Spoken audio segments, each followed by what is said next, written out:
Welcome back to the deep dive. Today we're wrestling with a bit of a ghost. A very heavy ghost. Right, exactly. It's an element that sits at the very edge of the periodic table. And honestly, it kind of haunts the modern world in a way nothing else really does. Yeah. We're talking about uranium. It really is the ultimate paradox. You say the word uranium to someone, and people immediately split into two camps. Yeah. One side sees cooling towers and carbon-free energy, and, the other side just sees mushroom clouds and toxic waste. Exactly. And looking at the stack of reports you pulled for us, we've got papers on astrophysics, we have Department of Energy technical briefs, and some pretty heavy reading on military ballistics. It's a lot of material. It is. But going through it all, it really seems like both sides of the debate are missing the bigger picture. They absolutely are. And I think the goal today, our mission for this deep dive, is to move beyond that binary of good versus bad. Right. We need to look at the full life cycle of this element, because you have to understand how the exact same material can be a localized cancer cure, a city-destroying weapon, and literally the reason your lights are on right now. It's wild when you put it like that. But before we get to the politics and the power plants, we have to start with the origin story. Yes. Because until I read through those astrophysics notes you highlighted, I had this very this cartoonish idea that uranium was just a rock we found in the ground. Right, the glowing green rock. Yeah, like you dig a hole and boom, glowing green crystal. A lot of people have that Homer Simpson image in their head, but it's not just a rock, it's shrapnel. Shrapnel. That is such a cool way to put it. It is really the only way to describe it accurately. To understand why uranium is so special, you have to realize that the universe is actually pretty bad at making heavy things. Because the Big Bang mostly just gave us hydrogen. Exactly. Yeah. Hydrogen, helium, maybe a tiny bit of lithium. That is it. To get the heavy stuff, you need violence. You need the S process and the R process. Oh, okay, unpack that for me. Well, the S process is the slow neutron capture process. That happens in dying stars, and it builds up some heavier elements. But standard fusion, standard star death, it can't get you all the way to something as massive as uranium. Because uranium has 92 protons. Right. To create an atom that incredibly heavy, you need an event that provides an insane excess of neutrons. For a long time, physicists thought regular supernovae were the main factories for this. But the newer research says something else.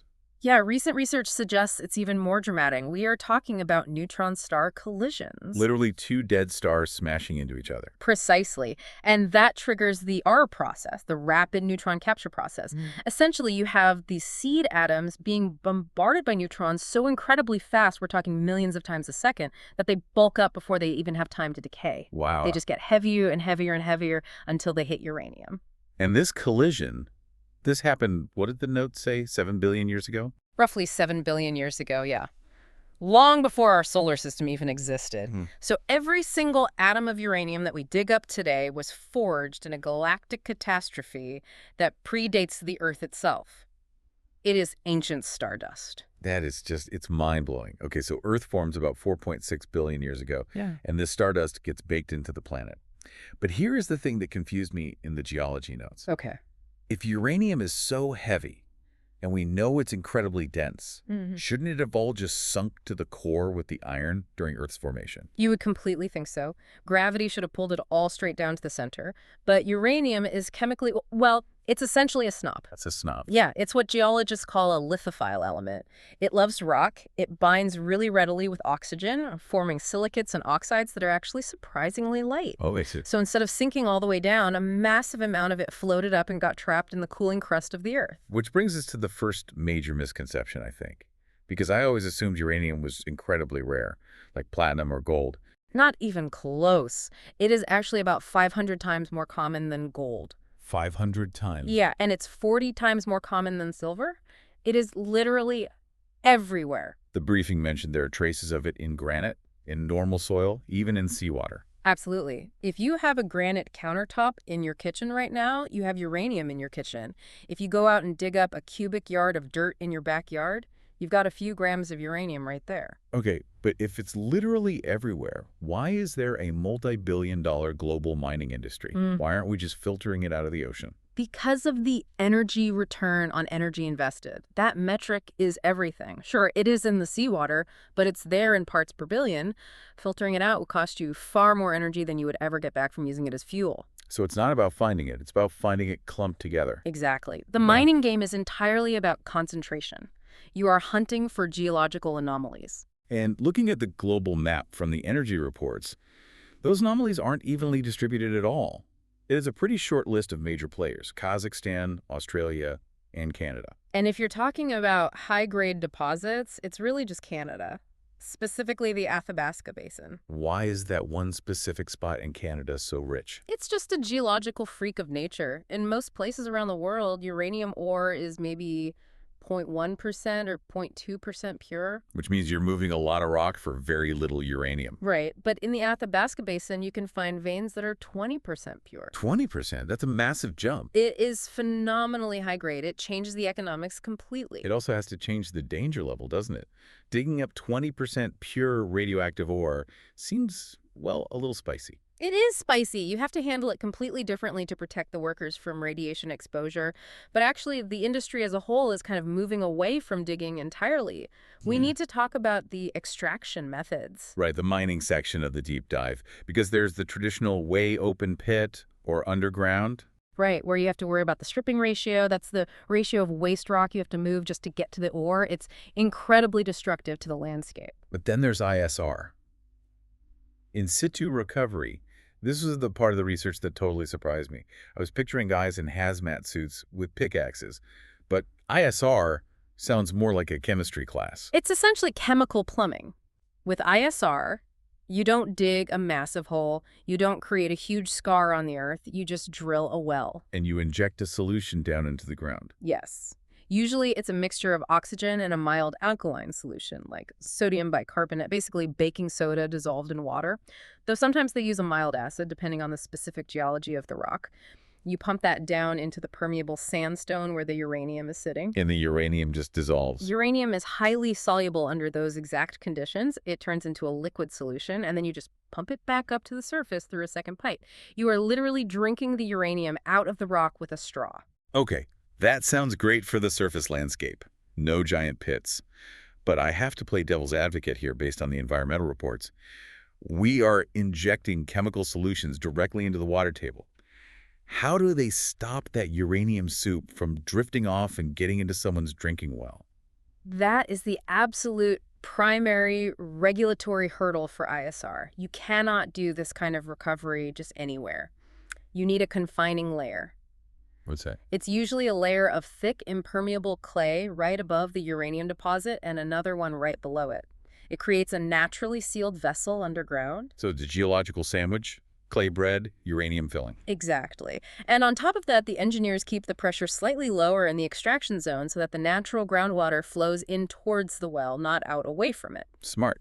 Okay, so let's say we've got the liquid pumped up to the surface. It's not reactor fuel yet. No, not at all. You have to put it through a hydrometallurgical process. You use acids or alkalines to leach the uranium, and you end up with yellow cake. Yellow cake. Yeah. Which I have to say sounds delicious, but I'm guessing I shouldn't eat it. Definitely do not eat the yellow cake. It's U3O8. It's a heavy powder, usually concentrated to about 75 to 85% uranium at this stage. This is the raw commodity you see traded on the global markets. But it's still just powder. To turn that powder into actual power for the grid, we have to split the atom. Yes.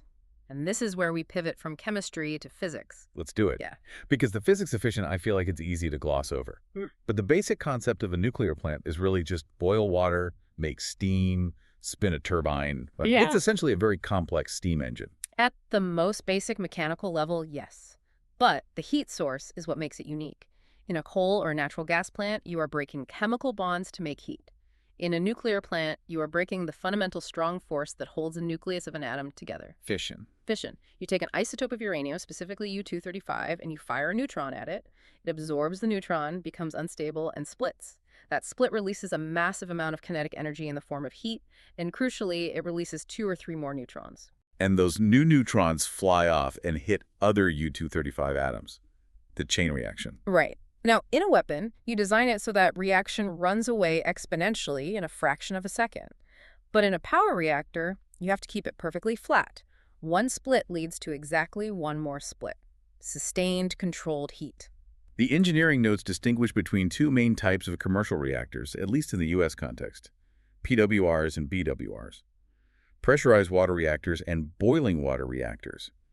Is this just an industry preference, or does the difference actually matter to how they operate? It matters a lot for engineering, maintenance, and safety protocols. The pressurized water reactor, the PWR, is the dominant design. It makes up about 65% of the U.S. nuclear fleet. How does it work? In a PWR, the core is kept under massive pressure. Yeah. So the water flowing through the reactor core gets incredibly hot, around 600 degrees Fahrenheit. But because of the pressure, it never actually boils. It stays liquid the whole time. Yes, it loops around, transfers that intense heat to a completely separate secondary supply of water, and that second loop is what boils and turns to steam to spin the turbine. Oh, I see. So the radioactive water that touches the reactor core stays entirely in that first closed loop. Exactly. It never touches the turbine. It's a major containment strategy. Contrast that with the boiling water reactor, the BWR. The BWR is a simpler design. The water boils directly inside the reactor vessel itself. The steam that spins the turbine is the same water that touched the nuclear fuel, so the steam is radioactive. That sounds inherently riskier. It simplifies the plumbing, you have fewer pumps, fewer heat exchangers, but it means your maintenance on the turbine is much harder because the machinery itself becomes radiologically hot over time. And all of this power generation relies on the fuel itself. The notes detailed how they pack the uranium into these little ceramic pellets and then stack them inside metal rods. Right, fuel rods. I saw a statistic in the Department of Energy report that blew my mind. One single uranium fuel pellet, something the size of a gummy bear, contains the same amount of energy as a literal ton of coal. That energy density is the entire argument for nuclear power right there. It's the reason a country like France gets over 70% of its electricity from nuclear. It's the sustain side of the paradox we talked about. Massive, reliable baseload power, operating with minimal greenhouse gas emissions. It's incredible, but now we are going to take a hard left turn. Okay. Because we've talked about exploding stars and we've talked about powering entire cities. But one of the most fascinating papers in the stack you gave me was about microscopic medicine. Targeted alpha therapy. This is incredible science. It honestly felt like science fiction reading it. We are literally using uranium to cure cancer. We are. And to understand how, we have to get specific about radiation. We usually just lump the word radiation altogether as a bad thing, but there are different types: alpha, beta, gamma. Let me do a quick high school physics recap here. Alpha particles are the big heavy ones, right? Correct. An alpha particle is basically a helium nucleus, 2 protons, 2 neutrons. On the atomic scale, it is a massive cannonball. And because it's so big, it's slow. It's not just slow, it has very low penetration power. A single piece of paper stops an alpha particle. The dead layer of your skin stops it. So if it can't even penetrate skin, why is that good for killing cancer inside the body? Because of a concept called linear energy transfer, or LE. Think about a beta particle, which is just an electron as a sniper bullet. It goes fast, it travels far, and it passes right through tissue. It might hit the DNA of a cancer cell, or it might fly right through and hit the healthy liver cell behind it. Collateral damage. Exactly. But an alpha particle, because it's a cannonball, it doesn't travel far at all, maybe just a few cell widths. But where it hits, it drops all its energy at once. It's like dropping a piano on the cell. It shreds the DNA completely. So the trick is, if you can somehow get the alpha emitter inside the specific cancer cell, you have a highly localized kill switch that doesn't damage the healthy tissue around it. That is the targeted part of targeted alpha therapy. And the Department of Energy is currently researching a specific isotope for this, uranium-230. How does that work in practice? Uranium-230 decays into an isotope called thorium-226, and thorium-226 is a ferocious alpha emitter. The medical papers call this a generator system. Right. You don't just inject the thorium directly because it decays too fast. You use the uranium-230 as the parent isotope. As it circulates and attaches to the cancer, it decays and produces the thorium daughter isotope right there at the tumor site. That's brilliant. It provides a continuous on-site supply of these microscopic cannonballs. Exactly. It allows doctors to target metastatic cancers that have spread throughout the body, wiping them out cell by cell. It's the ultimate example of the dose making the poison, or in this case, the cure. The exact same property that makes radiation terrifying, its ability to shred DNA, is being harnessed to save lives. It really is a medical miracle. But we can't finish this deep dive without looking at the dark side of the paradox. And I don't mean nuclear weapons in the traditional Cold War Hiroshima sense. I mean the intense controversy that is playing out in modern warfare right now. Depleted uranium. DU. Yeah, this is the topic in the research that gets the most heated, and for very good reason. First, let's just define it so we're all on the same page. What makes uranium depleted? Remember the enrichment process we talked about for power plants? We want that specific U-235 isotope to split. But 99.3% of natural uranium is U-238, which doesn't fission easily. Right. When we spin the raw uranium in centrifuges to pull out the valuable U-235, we are left with literal mountains of leftover U-238. That byproduct is depleted uranium. So it's essentially nuclear trash from the enrichment process. Basically, yes. It has less of the fissile material, so it's about 40% less radioactive than natural uranium, but the military absolutely loves it. And they don't love it because it's radioactive. They love it because it is incredibly dense. How dense are we talking? It's 1.67 times denser than lead, so it's nearly 70% denser than lead. Wow. So if I have a projectile, a bullet made of this stuff, it carries a massive amount of momentum. Immense kinetic energy. If you fire a DU Sabot round at an enemy tank, it honestly doesn't matter how thick the steel armor is. The sheer mass and density mean it punches right through. But there is a second property that makes it truly terrifying on the battlefield. It is pyrophoric. Which means it catches fire. Yes, but specifically how it happens is the nightmare scenario for a tank crew. When a normal anti-tank dart made of tungsten hits thick armor, the tip mushrooms. It blunts and slows down. Right, metal hitting metal. But when a depleted uranium dart hits armor, it experiences something called adiabatic shear. It self-sharpens. It sharpens itself as it hits. Yes. The outer edges of the uranium dart shear off upon impact, which keeps the core razor sharp as it drives deeper into the armor. And what happens with all that friction? The friction creates so much intense heat that the uranium dust that sheared off literally ignites. It flashes into a massive fireball inside the crew compartment of the tank. It incinerates the crew and usually detonates the tank's own fuel and ammunition. That is just horrific efficiency.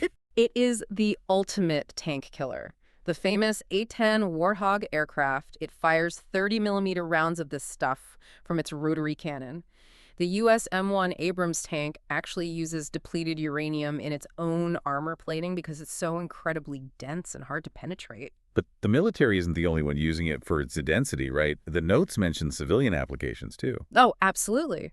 Because it's so heavy and relatively cheap, it's used as radiation shielding in medical cameras. It was used as counterweights in older Boeing 747 aircraft to balance the wings. Wait, there was uranium flying over our heads in commercial jets. Yeah, in the older models. It's even been used in the keels of sailboats, like the famous racing yacht Penduic VI, to keep them upright in heavy winds. Okay, but a sailboat keel isn't exploding. Let's get back to the battlefield controversy. You mentioned the uranium dust igniting inside the tank. When that shell burns up, that dust doesn't just vanish into thin air. No, it becomes an aerosol. It's microscopic uranium oxide dust. It settles on the sand, it gets into the local water supply, it coats the wreckage of the vehicles. And then soldiers breathe it in. The local civilians breathe it in. And this is exactly where the science gets incredibly messy and contested. We know for a fact that uranium is a heavy metal. Chemically, it is highly toxic to the kidneys, just like lead or mercury poisoning. That is an established fact. Right. The intense debate is about the long-term radiological and biological effects of inhaling that dust. I read the epidemiological reports you included, the reports on Gulf War syndrome, veterans returning home complaining of chronic fatigue, severe cognitive issues, and then the reports from cities like Fallujah and Basra in Iraq doctors reporting massive spikes in birth defects and rare cancers. There are also the Italian peacekeepers deployed in the Balkans. There was a very significant number of lymphoma cases reported among those troops after their deployment. The core allegation from activists and some researchers is that this radioactive, chemically toxic dust is poisoning people long after the actual battle is over. But the official stance from the governments using these weapons is very different. Completely different. The U.S. Department of Defense and several major U.K. studies maintain that there is no definitive, proven link between DU exposure and these cancer clusters in veterans. How do they justify that if the dust is radioactive? They argue that the overall radiation levels are too low. Remember, it's mostly U-238, an alpha emitter. Alpha particles can't penetrate the skin, so the military stance is that the radiological risk is low and the chemical toxicity is manageable as long as you aren't literally inside the vehicle when it gets hit. But wait, if you inhale the dust, You are bypassing the skin entirely. Hmm. The alpha emitter is directly inside your lungs. That's the piano dropping on the cells, just like we talked about with the cancer treatment. Exactly. If it gets trapped in the lung tissue, it just sits there emitting alpha particles. And that is exactly where the counter studies come in. Independent research on rodents and cultured human cells has clearly shown severe DNA damage from DU exposure. And the birth defects. Epidemiological reviews, like a major one published in 2005, suggested that the risks of inhalation are entirely consistent with the types of birth defects being seen in these war zones. So we have a situation where these weapons aren't explicitly banned, but everyone kind of knows they are a massive environmental and health liability. It sits in this frustrating legal gray area. Major international treaties ban nuclear weapons. Other conventions ban chemical weapons. But depleted uranium falls right in the middle. Because it's not a bomb. Right. Its primary design purpose is kinetic, smashing through armor with extreme density, not chemically poisoning the enemy. Because the poisoning is a secondary effect, it's not technically classified as a chemical or radiological weapon under international law. That feels like a massive legal loophole. A lot of the international community agrees with you. The European Parliament has formally called for a moratorium on DU weapons. Countries like Belgium and Costa Rica have outright banned them. But the major military powers, the US, Russia, the UK, they still manufacture and use them. It's a cheap byproduct. We have mountains of it lying around, and militarily it works flawlessly. It really just brings us all the way back to the central paradox we started with. This element, this ancient stardust, it is purely a mirror for humanity. It really is. It amplifies whatever our intent is. Yeah. It shields a targeted cancer treatment, or it coats a tank-killing weapon. It powers an entire country with zero carbon emissions, or it leaves a toxic legacy in a desert half a world away. That is the ultimate takeaway for me from all this research. Uranium itself is completely neutral. It is just physics and chemistry.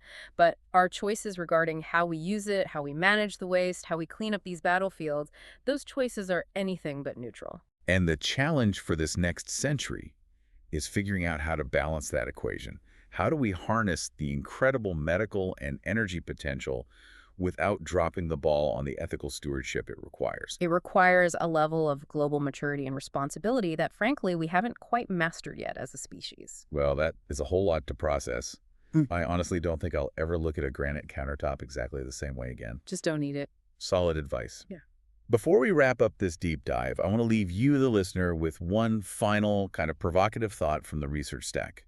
Something to chew on. Oh, I know what you're going to say. We talked earlier about how uranium is everywhere. It's in the soil, it's in the rock, it's in the water. And because it's in the soil and water, it naturally enters the global food chain. It's in root vegetables, it's in drinking water, it's in the meat we eat. Yeah. Because of that constant background exposure, the average human body contains about 22 micrograms of uranium at any given moment, right now. You, listening to this deep dive, are slightly radioactive. We really are stardust. You are literally part of this entire nuclear cycle, whether you signed up for it or not. Thanks for diving deep into the source material with us today. We will see you next time.